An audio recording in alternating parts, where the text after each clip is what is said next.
Cross jet explosion pot oil circuit બ્રેકરની રચના આકૃતિ સાથે સમજાવો. તો એવું કહે છે કે આ પ્રકારનું સર્કિટ બ્રેકર એ પ્લેન એક્સપ્લોઝન પોટનું મોડિફિકેશન છે. ટ્રાન્સફોર્મર ઓઇલથી ભરેલી એક મજબૂત સ્ટીલની ટાંકી મૂકવામાં આવે છે જેમાં ઓઇલ ભરેલું હોય છે. હવે આ ઓઇલ જે છે એ આર્ક ક્વિન્ચિંગ મીડિયમ અને ઇન્સ્યુલેટિંગ મીડિયમ એમ બંને તરીકે કામ કરે છે.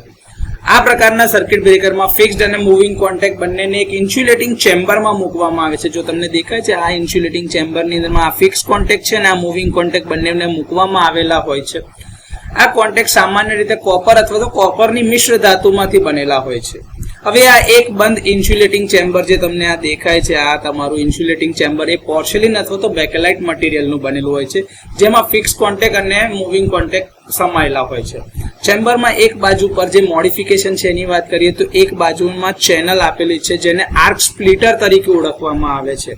આ આર્ક સ્પ્લિટર જે છે એ આર્કની લંબાઈમાં વધારો કરવામાં મદદ કરે છે.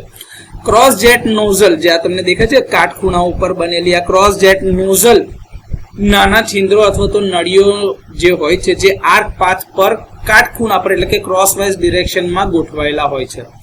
મિકેનિકલ જોડાણ જે છે એટલે કે જે તમારું મૂવિંગ કોન્ટેક્ટની સાથે ઓપરેટિંગ મિકેનિઝમ લાગેલું છે તે બાહ્ય ટ્રિપિંગ સર્કિટ અથવા તો મિકેનિઝમની સાથે જોડાયેલું હોય છે જે મેન્યુઅલી ઓપરેટેડ હોઈ શકે છે અથવા તો રિલે દ્વારા ઓટોમેટિકલી પણ ઓપરેટ થઈ શકે છે.